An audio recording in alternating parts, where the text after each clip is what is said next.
The wind's only about 10 knots right now, and it's fickle, and 10 knots of wind does not deserve swell this big. This is just leftover shit. And it's gonna flatten out. I know it will. Probably by midnight it'll be pretty darn calm. So probably by evening, you know. But it sucks right now. Because the boat tends to get pushed around by the waves.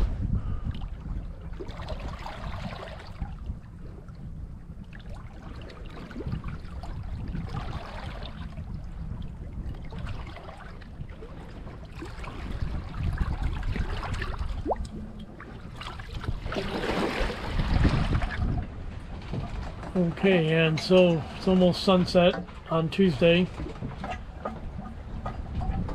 Honestly, I think it's the 30th of April still. It's Tuesday for sure. It's day one.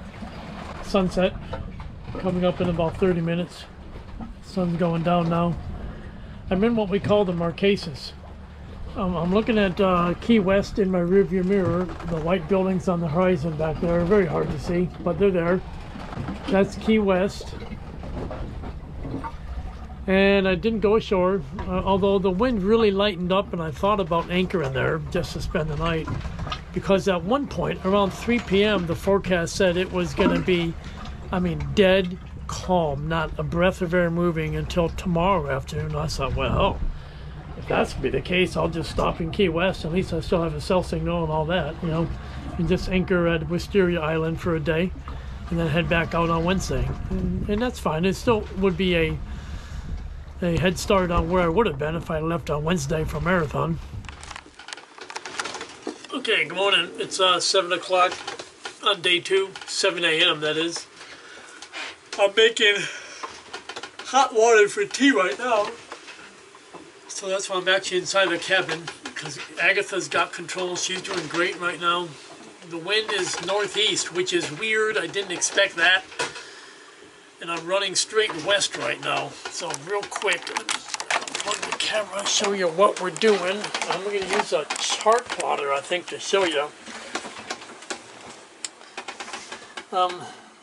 Yeah, so we're trying to get to that red ball, more or less. Directly south of it would be fine. We're trying to go straight west until about this vicinity and then head south across the Gulf Stream. And that's because in this location, the Gulf Stream is actually running pretty much south, not east. So the conventional wisdom is that the Gulf Stream is ripping to the east between Florida and Cuba, but the Gulf Stream comes down as a loop current along this ridge here. So the whole theory is to kind of get in this ridge where the Gulf Stream is running north and south, more or less, and then get across it. You know, and that's what I'm trying hard to do, but it has been very frustrating sailing. Good yesterday from Marathon down to the Key West, but the wind died right when I got to Key West, and it's been very light winds, but now it's picking up again. And the forecast said it's going to be out of the east all day, but right now it's northeast, and it is, I believe, I just had to adjust Agatha, so I know the wind is starting to clock. And that's okay, because and I'm going to steer north a little bit further, you know, a little bit north of west to get closer to the red ball. I don't want to drop off this ridge just yet. And if the wind just comes all the way to the east, then we're just going to say fuck it, and we're going to point and go. You know, that's what we're going to do. This was the day I was originally going to get underway for Marathon, but I ended up leaving on Tuesday because the weather looked like it would support me. And it kind of did for a while, but the wind fizzled. So Big Flick was... my sailing plan was to proceed west out of the Keys all the way past the dry Tortugas, which is where I am now. Try to get there before day shift today when the winds were supposed to turn to the southeast, or the east and southeast, but they haven't done that. There's still northeast winds, but at any rate, the basic plan was to be sitting off the dry Tortugas ready to turn south and get a cut across the Gulf Stream, which is what I'm going to do right now. So I didn't want to do that at night, and it's going to get dark in about 3 hours, so shit. And that's important to me because when it's dark and there's no moon, it's hard to tell when the waves are coming in case you need to brace yourself or, you know, just get ready for a roll and all that. And when you can't see, you can't see. and I have the ocean all to myself. I haven't seen another boat for hours. Oh, shut up. That's what you get when you try to run mostly downwind on this boat. Because you got Agatha. Agatha doesn't hold a steady course. She tends to waffle. And when she waffles away from the wind, then the head sail becomes shaded by the mainsail. And then you hear the flopping sound, which I don't care for. But I can't get Agatha to steer any more tightly of a course. Alright, so where are we? We are in the Gulf Stream, but just getting into it. I think better to use this chart. So you can see the little red triangle, that's my location. And you can see there's a heading I'm trying to maintain, more or less south and west, anything. What I expect is that when I get to about here, I'm going to see the downdraw of the Gulf Stream current. So I think when I get just another 10 miles or so, maybe just a few more hours, I'm going to start getting set pretty hard to the south and a little bit to the east. And I think my course is going to end up kind of doing one of these numbers until I get clear of it. And right about here is when I'll be clear of the Gulf Stream. Then I'll get back on base course, depending on what the wind is. Now, I haven't turned on the engine since we left Marathon, and I don't plan to use the engine at all. So this is going to be a long trip, but it's going to take me probably 7 or 8 days, and I don't really care. You know, I've got plenty of food and water and beer and soft drinks and whatever else you need to survive, and I just don't care anymore. Yeah. So I'm not upset, you know, I'm not upset. Today, I mean, you know, this light winds, but I wanted kind of light conditions. I didn't want heavy duty stuff when I was crossing the Gulf Stream. This is very close to where I was back in 2022 when I came back from Mexico, and it was awful in this area then.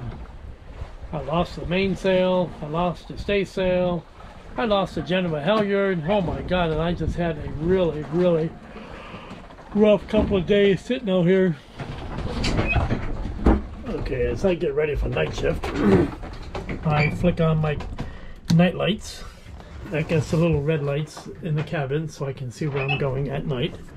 I usually kick on the red light above the nav station, but not always, and tonight I'm going to turn on the AIS. Just because I know, well, it's possible I'll get some other traffic out here, and I might be asleep, so I'll be taking cat naps through the night. And I've already got my running lights on. And sometimes I'll move this chart plotter dilly out to the cockpit and I'll put it up in the mount, but I'm not going to do that tonight. Because this problem that I have to get across here, if I make it this far tonight, that's 30 miles away, 40 miles actually from here to there. And if I make it there by 7 in the morning, that'd be a freaking miracle, but we'll see. So I'm expecting to be right about this vicinity in the morning, and this problem is slow moving enough that having this sitting out there, the only thing it really does is destroy my night vision, and it doesn't. And I think it adds stress actually when you're sitting there every minute looking at this thing.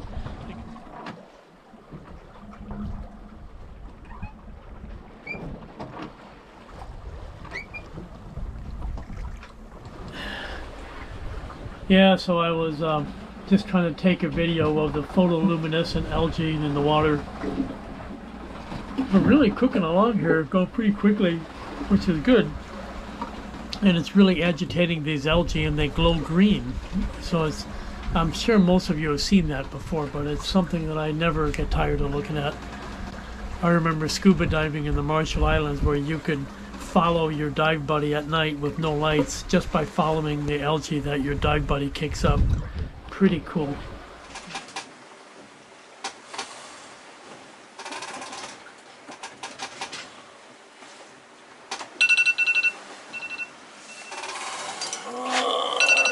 Stop.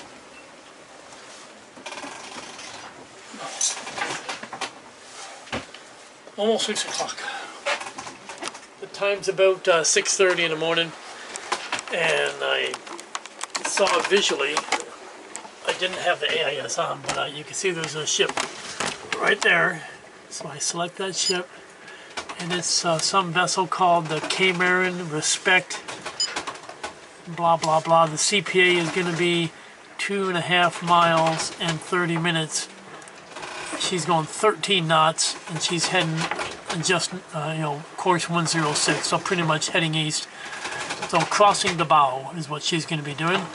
And she's going much faster, and she's much, much bigger, so we need to watch her closely.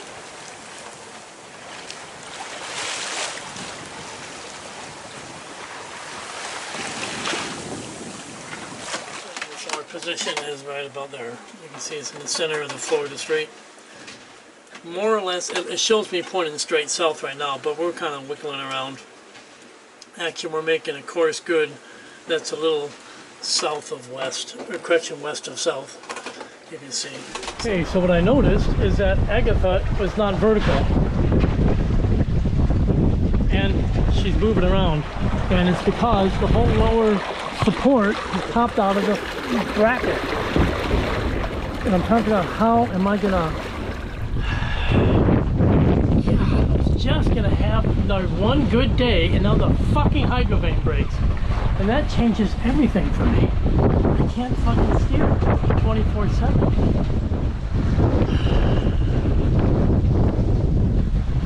I gotta think of something. Think fast. Okay, I'm kind of sort of hove to in a funky way. I just let the wheel go, put the rudder to midships, and let the boat. Because the mainsail is at full main, I'm carrying some weather helm, so she rounded into the wind, but she's not going any further because I've got the head sails that fill up now. So the mainsail's not doing anything, but the head sails are, and they're dragging me forward. So I'm actually making 3 knots, you can see, but I'm going wrong that way. But right now, I don't care about that. I'm still 40 miles away, and the Cubans aren't going to shoot me or anything like that. If I get close enough to them, then I'll just declare Mayday and ask for help to get towed in someplace. Marina Hemingway is not far. I can make Marina Hemingway probably the closest port. Well, the closest port would be to go back, I suppose, to Key West. But holy fuck. Hating safety harnesses, this is a good time to wear one. Just in case. I'm going to be leaning on my...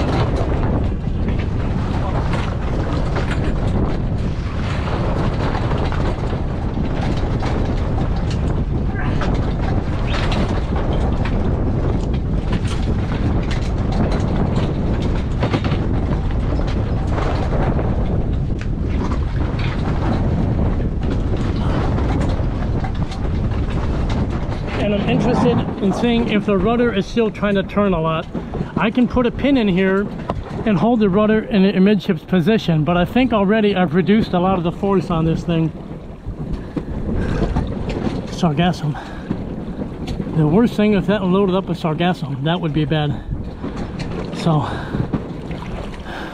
I'm going to tighten my ropes. Right now I kind of have the ropes backwards. I need some opposing ropes as well. So I'm going to get busy with some rope work, and then I'm going to get back on a course while we decide what to do. It's Friday, May 3, and I just got moving. It's about 5 in the morning. Slept actually amazingly well, considering that it was very bouncy when I got here, but that's to be expected. The bounciness was expected because it was blowing every bit of 25 knots of wind, and I'm hoping that was just a really vigorous afternoon sea breeze.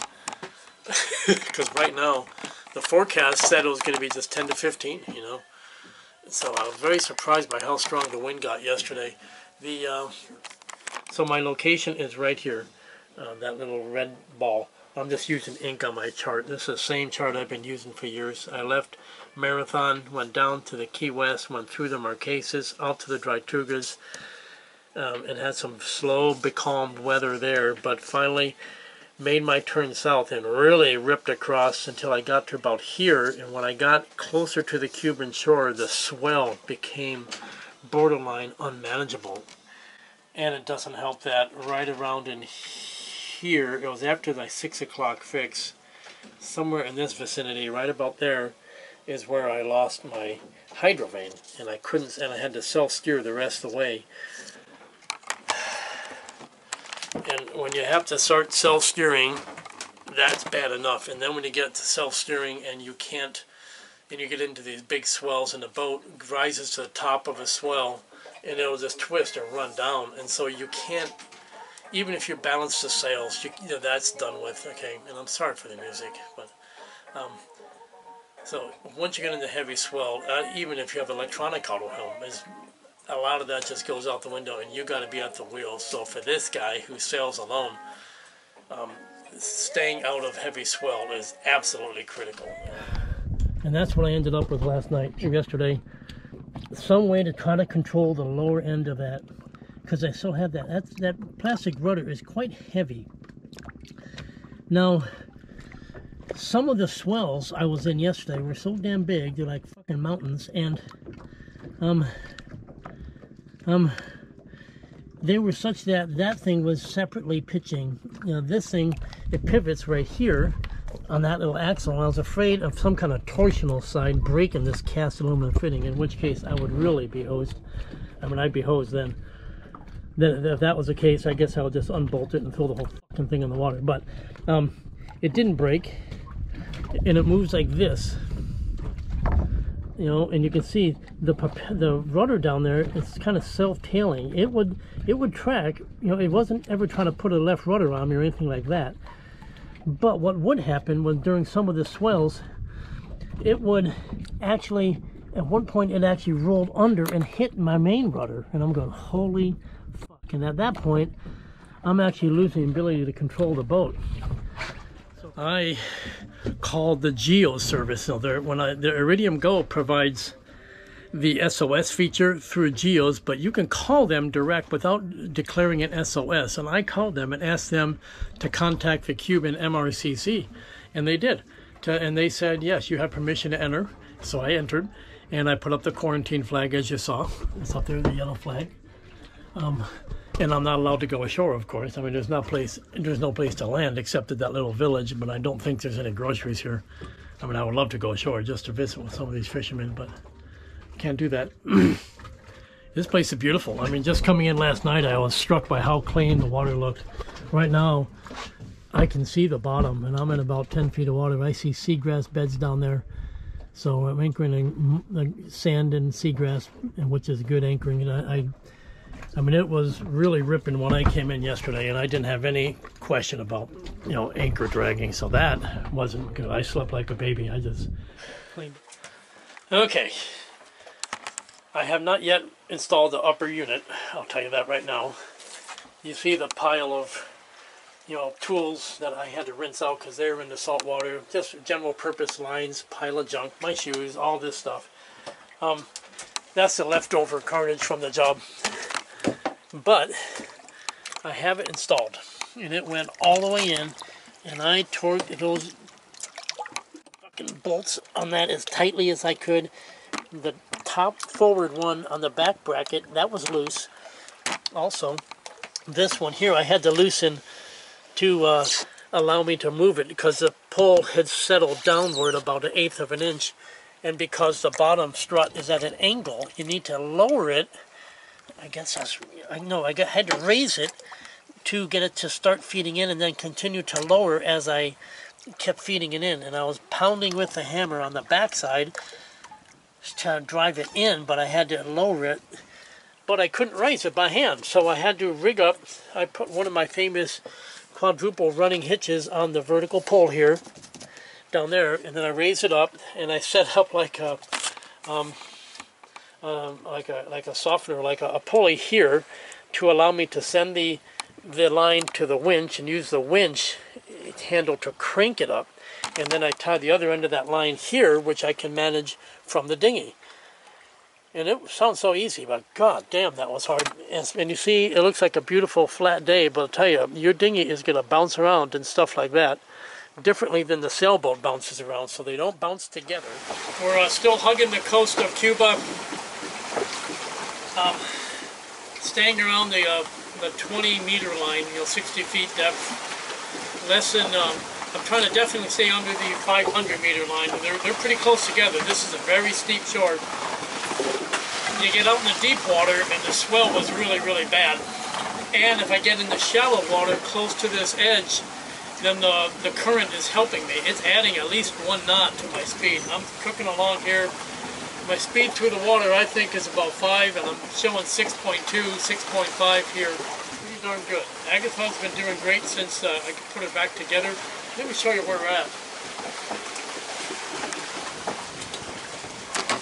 Okay, we're going to go inside the boat. My last fix about 3 hours ago was right there, so when I take my 1800 fix, I'm expecting to be right around here. And if I can last another 6 hours, I'll be down to here, and at that point I'll just pull away from the coast and declare victory, frankly, and I'll round the Cape during the wee hours, kind of half asleep, half awake, and all you got to do is, I don't know what the wind is going to do right here at the Cape, because my wind is coming like this. Down here the wind is coming like this, so I need to kind of be on my game, otherwise the wind will blow me all over the place. But it won't push me back this way. We know it won't send me that way. It might send me out, and we don't want that, because I'm very mindful of what the Gulf Stream is expected to be doing in different locations. See, I'm coming around here, and I'm expecting the water to more or less be helping me if I stay really, really close. I don't want to get my dumbass way out here. So I drew a line on the chart, a little faint green line. You can probably see it, this green line here. That's at 85 degrees and 10 minutes of longitude. And I figure if I stay in the traffic separation schemes, these purple lines, one for going north, one for going south, but small boats don't need to follow that too much. I'll just get a little further out and stay inside the separation schemes, the inshore control zone, and then just kind of ride around the Cape. Probably that'll be during the wee hours. I'm thinking by day shift tomorrow, I could very well be down here in the clear, heading out the Caribbean. You're doing fine, Agatha. Hang in there. When will this rolling slop go away? Oh, damn.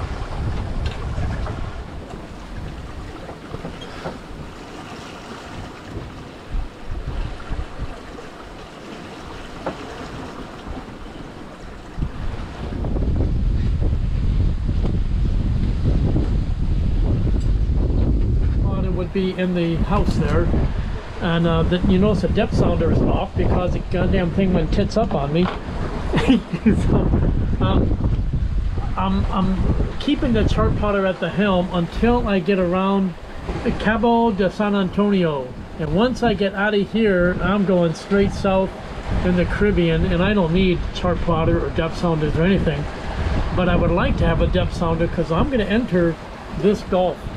I need some decompression time. I've been ripping along at about 6 knots all freaking day. That distance is 1 mile, and so I've got about 4 miles to go. I'll make it anywhere between 5 and 7 knots. So I've got about 50 minutes before I'm right about here by the first green ball, which I put, but I'm aiming for the second green ball. Trying to adjust Hydrovane to get in there, because I want to aim for that one, and then I'm going to go ripping straight south, and once I get inside this Gulf, all this big rolling swell should go away. Well, good morning. Morning, it's about 6 o'clock in the morning. Well, 6:30 in the morning, but that clock is still set to USA Eastern time zone, and I'm well to the west of that location now. But either way, it's just now getting sunrise. As you can see, the sky becoming pink, and I've been heaved to in this Gulf. I cannot pronounce the name of it, for about 5 hours. I sailed for about 2 hours into it nice and slowly to get some sleep, but I was starting to sail too quickly because the wind really picked up, so I had to slow down, and I finally had no place else to hide, so I just heaved to, and I really sacked out. I just lay on my exercise mat on the floor because I'm so filthy I couldn't get into the bed. Okay, Cuba, that's where I was. I came down the coast, I anchored there, right there, for 2 nights. Then I got out and blew down here at a very rapid pace yesterday. But around midnight, I crossed the bar, the reef, into this shallow area here. I cannot pronounce that name. This morning, I took off and started going. And I'll take another fix, and I should be right about here now. And the objective is to get south of Cozumel.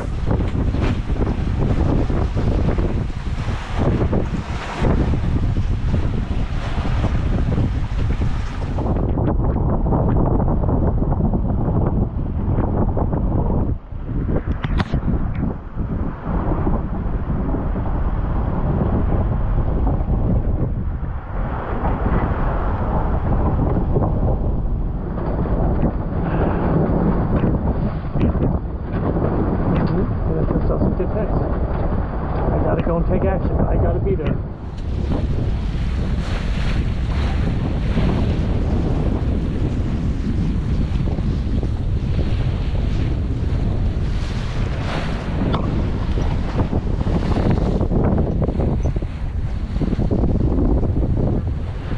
The personal locator beacon, and I have my flares, and I would take the Iridium Go with me because that provides my location to the rescuers.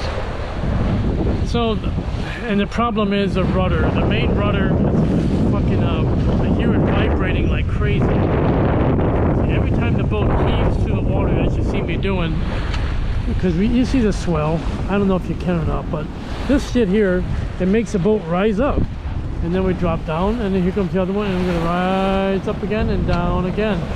And every time that happens, that puts a force on the rudder, and my rudder is now kind of fluttering, as if the bushings are loose, or gudgeons, or hinges, or whatever you want to call them. The moving pieces where they connect to the non-moving pieces, there must be some gaps there that need to be reworked.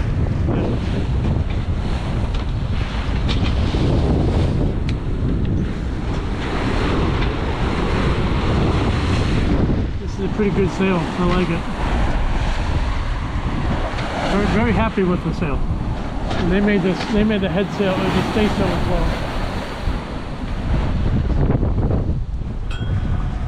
well. Okay, we are in English K Channel.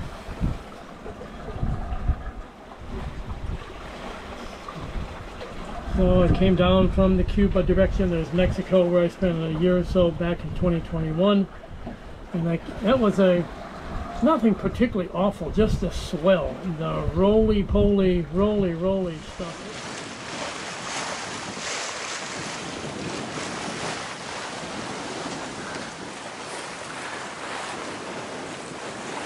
This is the ocean, but you're inside the reef. It's kind of like being in Hawk Channel in the Florida Keys, where there's a reef out there, a pretty big one. I think second largest natural fringing reef in the world.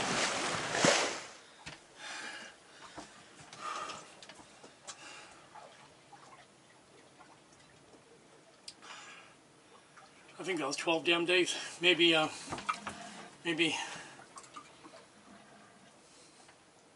don't know. I think 12 days from the time I left Marathon. Crikey. That's enough. And here we are, anchored in Placencia, which is in Belize, the country of Belize. Now, Belize has a lot of places. You could go to Belize City and anchor out there and check in there. But I went with Placencia because I have 2 good friends here. And I have another friend, David, so Dale and Vandy are here, and I'm going to see them tomorrow. And another good friend, David, who is out there cruising the world, he thought Placencia was a nice place. So I'm actually going to try to get in the marina and spend a month. Don't know if I'll get that done tomorrow. I'll do another night at anchor. Tomorrow we're going to have to check in. Welcome to Placencia. I'm showing my USA flag, the courtesy flag for the Belize, and the quarantine flag. Hey guys, thanks for watching the video. I am still sitting here in Placencia. I've been here a few days now, and I'm very grateful to be here. I'm grateful to be able to relax and sleep well. I just moved the boat this morning to a new anchor spot that's a little closer in to get out of the swell. It was pretty rolly when I first came in, but when you first enter a harbor, that's usually not a bad thing to anchor further out, because you certainly don't want to hit anybody when you're coming in at night, you know. So now that's what I did, and this morning I moved the boat, and I'm just kind of settling into, you know, to a nice little quiet groove. I'm not planning to go and do too much while I'm here in Belize. Maybe take a tourist trip out and do some snorkeling on the reefs, something like that. You know, but no, I'm not sure I'll bring the big boat out to the reef. When I leave here in a few weeks, I'm going to be heading south, okay? And that's down to Guatemala. There's a place called Rio Dulce. You can look it up online. And that's an excellent hurricane hole, and they do have excellent boatyards. And so I've always wanted to see Rio Dulce, and that's where I'm going to go. And I'll spend the bulk of the hurricane season there. That's the plan. So I don't have anything more for this video. It was 740 nautical miles, 9 days.